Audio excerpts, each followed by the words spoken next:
Oi pessoal, eu sou o Flávio do Pequenos Devs e nesse vídeo a gente vai fazer a parte 2 do jogo de plataforma Geometry Dash. Como vocês podem ver, o boneco agora quando ele pula, ele dá esse giro no alto, que foi uma coisa que vocês pediram aí pra fazer. A gente tem esse inimigo também, que é o primeiro inimigo que se mexe agora no nosso jogo. E além disso, como vocês podem ver também, tem essas partículas que ficam saindo aqui de trás do boneco, que também é uma coisa que tem no jogo de verdade e vocês também pediram aí nos comentários. Bom, antes da gente começar, queria pedir para vocês curtirem o vídeo, continuarem comentando o que vocês estão achando e o que vocês querem aí para as próximas partes. E claro, quem não está inscrito, se inscreve no canal e ativa as notificações para receber aí todos os avisos dos vídeos novos que vão saindo no canal. Vamos lá?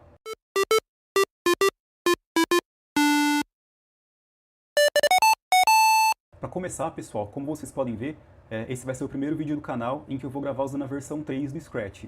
Essa versão não tem tantas diferenças, mas para quem ainda não conhece a versão, eu recomendo que assistam outro vídeo aqui do canal em que eu explico quais são as novidades e quais são as diferenças entre a versão 2 e a versão 3, que é essa que a gente vai passar a usar daqui para frente.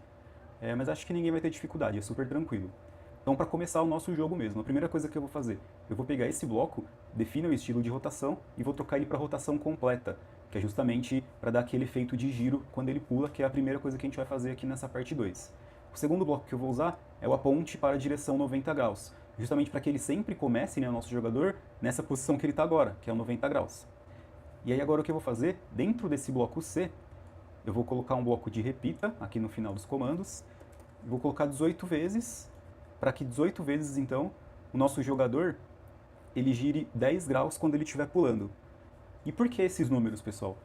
Quando o nosso boneco pula, a gente quer que ele gire 180 graus. Então, sempre que ele estiver de pé, ele vai cair de ponta cabeça, e se ele estiver de ponta cabeça, ele vai cair de pé. 180 graus é exatamente o quanto ele vai virar no total, porque ele vai repetir 18 vezes um giro de 10 graus. 18 vezes 10 dá 180. Vamos ver se está funcionando como a gente quer. Quando ele pula, é exatamente o que a gente quer, né? Então ele está de pé, cai de ponta cabeça, e de ponta cabeça cai de pé. E agora então a gente vai fazer a parte das partículas, que são aqueles quadradinhos que ficam saindo aqui de trás do jogador para dar aquele efeito de movimento, para parecer que ele está realmente andando de verdade. Então, para ganhar tempo, eu vou importar aqui esse ator no meu computador, partículas, mas vocês podem facilmente desenhar, vocês vão ver que esse ator é simplesmente um quadrado rosa, eu só fiz isso para ganhar tempo mesmo. Então aqui na parte do código, a primeira coisa que eu vou fazer, quando a bandeira verde for clicada, a gente vai usar esse bloco vá para a camada de trás, e esse bloco, pessoal, ele serve para que as partículas elas saiam de trás do jogador, né? É como se ela estivesse saindo entre o jogador e entre o cenário lá do fundo. Imaginem um cenário 3D. Então, para que elas não sobreponham o ator, jogador, a gente acaba usando esse bloco. E depois a gente vai escondê-la também, porque a princípio a gente não quer que ela seja exibida e vocês já vão entender por quê.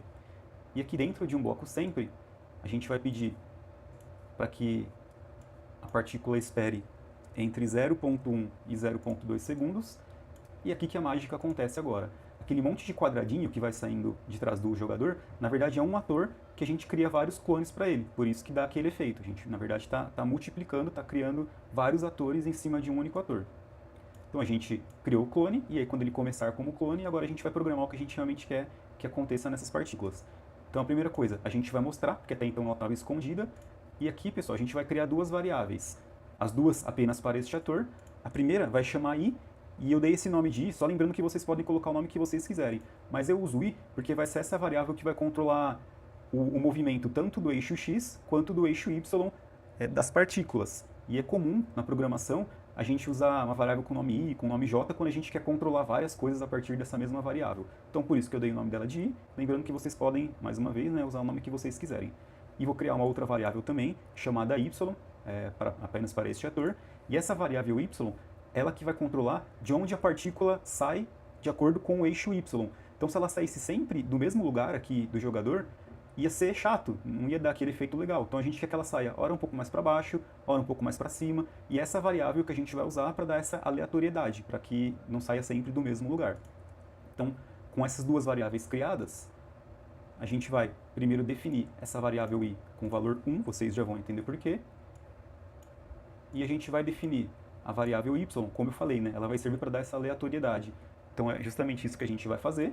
E a gente vai usar um bloco de número aleatório entre menos 10 e 10 e vai atribuir a essa variável y. Com as duas já inicializadas, a gente vai repetir 15 vezes e agora que a gente vai começar de fato a controlar o movimento das partículas. Então eu vou arrastar esse bloco de vá para x e y, vou deixar aqui fora só para vocês conseguirem ver melhor, depois a gente arrasta para dentro. Vou arrastar um bloco de menos, vou arrastando tudo fora e depois a gente vai conectando, acho que fica mais fácil para vocês entenderem. Então a primeira coisa que eu preciso fazer é pegar a posição X do jogador 1, porque eu quero que a partícula sempre saia da mesma posição X dele. Então como que a gente pega isso? Aqui em sensores, tem esse bloco aqui, número do cenário de palco. A princípio, não parece que é o que a gente quer, mas se eu trocar aqui o palco, vou colocar um pouco mais para cima, o palco para o jogador, que é o ator que a gente quer pegar a posição X, a gente vai ver que já apareceram uns blocos aqui referentes ao ator jogador, que é justamente o que eu quero, então a posição X dele. A posição X dele, menos o quê? Menos 15, porque eu quero que ela saia um pouquinho mais para trás. A posição X ela fica bem no centro do ator, eu quero que ela saia um pouquinho mais de trás, então eu subtraio 15, para que ela saia daqui mais ou menos, onde vocês estão vendo o mouse. E além disso, eu também vou subtrair, vou arrastar tudo isso para dentro de um outro bloco de subtração, e eu vou subtrair também o valor dessa variável i, que é uma variável que vai estar sempre mudando dentro desse bloco de repetição 15, vocês já vão ver isso também.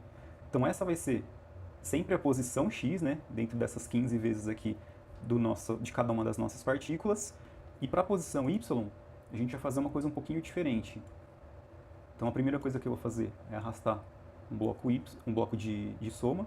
Eu também vou vir aqui em sensores, fazer a mesma coisa, só que agora eu vou pegar a posição y do nosso jogador e eu vou somar a posição y dele com aquela variável y que a gente criou, que pode ter um valor entre menos 10 e 10. Então eu vou pegar a posição y dele e vou colocar mais o valor da variável y, que pode ser mais 10, que vem aqui para cima, ou menos 10, que vem aqui para baixo. E tudo isso eu também vou usar um bloco de subtração e aí fazer a mesma coisa que a gente fez aqui no cálculo de x. Vou subtrair o valor da variável i. Beleza, vou colocar aqui no y. Então agora a gente já definiu as posições x e y da partícula. E aqui agora o que eu vou fazer é mudar o valor da variável i para 1. Esse bloco mude, na verdade ele está somando. O bloco defina, a gente define mesmo o valor inicial, e o bloco mude é uma soma. Então quando a gente fala mude i para 1, é como se a gente estivesse falando adicione 1 à variável y. Então como ela começou com 1, esse bloco vai fazer ela ser 2, quando voltar aqui para cima vai ser 3, quando voltar vai ser 4, até repetir as 15 vezes. E por isso que a gente coloca esse menos i aqui também, para que a nossa partícula vá cada vez mais para trás e cada vez mais para baixo, né, considerando que essa variável ela é uma soma.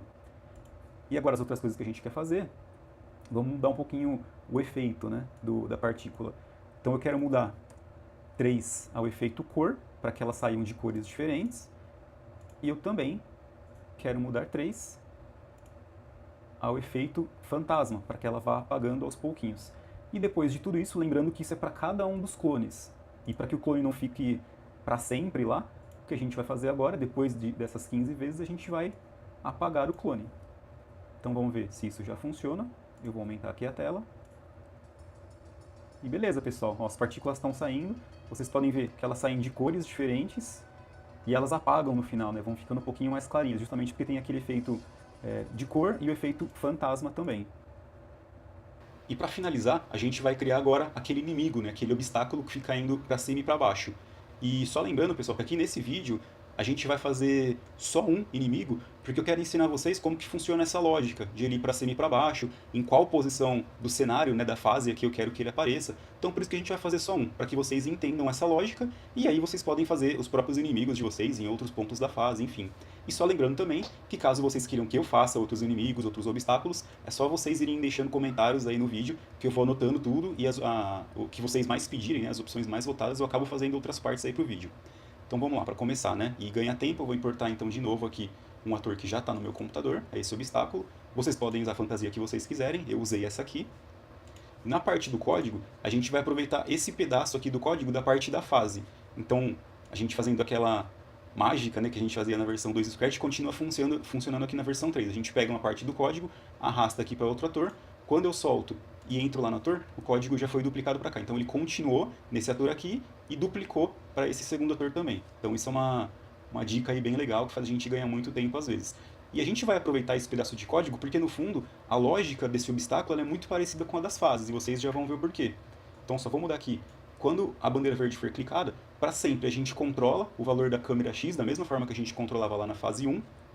Peço para quem não viu ainda o vídeo da parte 1, assista lá, porque é importante vocês entenderem a mecânica da câmera aqui de um jogo. Praticamente todo jogo 2D de plataforma usa essa mecânica ou alguma mecânica muito parecida, então é importante vocês estarem bem afiados aí nessa parte. O que muda aqui é que a gente não tem essa variável ordem scroll, porque esse ator ele tem só uma fantasia, diferente aqui da fase que tinha várias fantasias, né, uma para cada pedaço da fase. Então a gente tira essa variável e aqui nessa segunda caixa em branco eu vou colocar o valor da fantasia lá da minha fase em que eu quero que esse ator apareça. Então, por exemplo, vamos vir aqui para a fantasia da fase, só relembrando, a gente tem 10 fantasias aqui, né? Então cada fantasia é um pedacinho da fase. Se eu quero que esse obstáculo, esse inimigo apareça logo no começo do jogo, eu posso colocar que ele apareça na fase 0, ou aqui na fase 1, ou na fase 2, enfim, aí fica a critério de vocês. Aqui no meu jogo, eu já fiz alguns testes e ele fica legal para os meus cálculos aparecer na fase 3, na fantasia aqui número 3. Então por isso que voltando aqui para o código do meu obstáculo, nessa caixinha eu vou colocar o número 3. Mas aí vocês façam os testes de vocês aí e vejam o que vocês acham melhor. E então, continuando, eu vou criar uma variável. Essa ordem scroll eu posso apagar aqui, porque a gente não vai usar. Então eu vou criar agora uma variável chamada subindo, só para esse ator também. E essa variável, ela vai servir para controlar se o nosso inimigo está subindo ou descendo, porque é isso que ele fica fazendo, esse é o comportamento dele no jogo. Então é assim que a gente vai controlar, através dessa variável. Então, para começar no movimento desse ator, eu vou definir aqui a posição Y dele para o valor menos 240. Esses valores que eu coloco são valores que eu já testei que para o meu jogo aqui funcionam bem. Dependendo do inimigo de vocês, ele pode ser um pouquinho maior, um pouquinho menor, pode ser que esse número não fique legal. Então vocês precisam ir testando e adaptando aí para o jogo de vocês. Isso vai servir para qualquer jogo. E eu vou definir o valor dessa variável então que eu acabei de criar, subindo. Eu vou definir um valor 1 para ela, porque o meu inimigo ele vai começar subindo. Então por isso que a gente começa com o valor 1. Agora eu vou colocar uma condicional aqui dentro. Vamos lá, vou fazer tudo da mesma forma que eu fiz no outro ator, vou colocando os blocos aqui fora e depois a gente vai conectando. Então o que eu vou fazer agora? Se a posição Y do meu inimigo for menor do que 120, o que eu vou fazer? Eu vou pegar o valor dessa variável subindo, que foi a que eu acabei de criar, e vou colocar o valor dela para 1, porque isso significa que o meu ator precisa subir, o inimigo precisa subir. Agora eu vou fazer uma outra condição para controlar a descida dele. E agora eu vou usar um bloco de maior, porque eu já controlei, eu já estou verificando se é menor, né, do que o meu limite aqui inferior. Agora eu preciso verificar se é maior do que o meu limite superior, que eu estou definindo aqui. Então a mesma coisa, posição Y. Aí aqui também, né, já peguei esses números, vocês adaptem para o jogo de vocês. Então se a posição Y for maior do que 100, eu quero definir o valor da variável subindo para menos 1, porque agora eu quero que ele desça.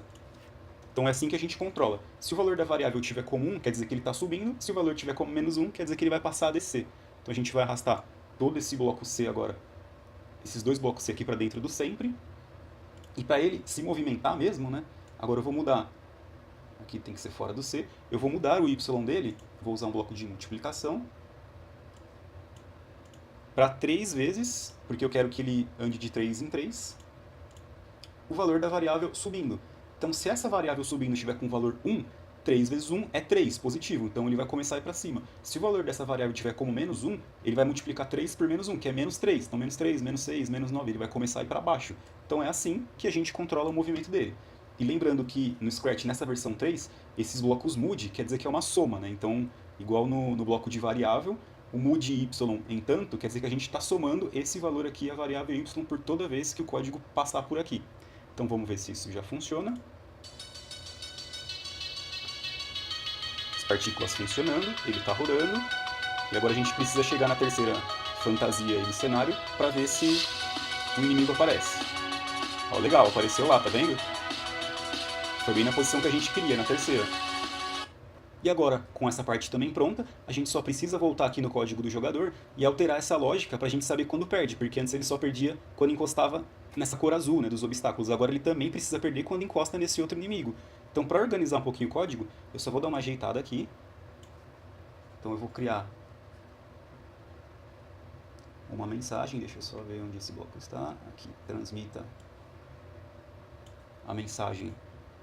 E eu vou criar uma nova mensagem chamada Game Over. Isso aqui é só para organização de código, tá, pessoal? Por enquanto isso aqui não está fazendo nada, não. E aqui, quando ele ganha, eu vou transmitir uma outra mensagem chamada ganhou. Isso aqui é só pra gente deixando mais limpo, como a gente está colocando muitos blocos, as coisas começam a ficar muito acumuladas, muito tumultuadas, então eu gosto sempre de ir organizando. E aqui agora eu coloco um bloco, né? Então quando receber game over, a gente sabe que é isso que precisa fazer. E quando receber ganhou, a gente sabe que é isso que precisa fazer. Tá funcionando exatamente da mesma forma, então aqui eu só organizei, só separei um pouquinho o código.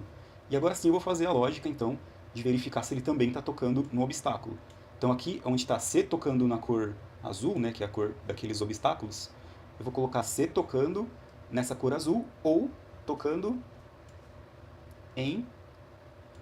no nosso ator obstáculo. Então agora a gente precisa testar isso aqui para ver se está funcionando. Se tudo der certo, ele vai perder sempre que encostar nessa cor ou tocando no obstáculo. Primeiro vamos encostar na cor azul para ver se ele continua. Beleza, continua perdendo. Agora vamos tentar passar desses obstáculos e encostar lá no ator, né, inimigo, para ver se ele vai perder também. Vamos lá.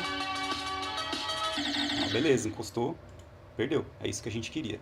Então era isso que eu queria mostrar, pessoal. Acho que a gente conseguiu concluir aqui as características da parte 2 do nosso jogo Geometry Dash. E eu só queria pedir para vocês mais uma vez, quem curtiu, já dá um joinha no vídeo. Isso me ajuda muito. Quanto mais vocês curtirem, comentarem nos vídeos, mais o YouTube entende que esse vídeo está sendo útil, está sendo legal para as pessoas e ele começa a ranquear melhor esse meu vídeo. Quanto mais pessoas acessarem, mais pessoas se inscreverem, mais isso me encoraja, mais isso me anima para gravar vídeos com cada vez mais frequência. Hoje eu não consigo gravar vídeos com tanta frequência porque eu tenho o meu trabalho, isso aqui é uma coisa que eu faço no meu tempo livre.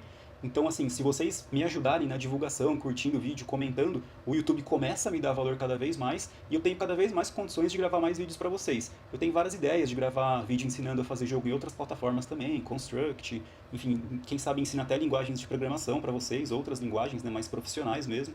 Mas para isso eu preciso da ajuda de vocês para compartilharem vídeo, para curtir, para me ajudar para que o YouTube cada vez mais ranqueie melhor os meus vídeos e a gente consiga gravar com cada vez mais frequência.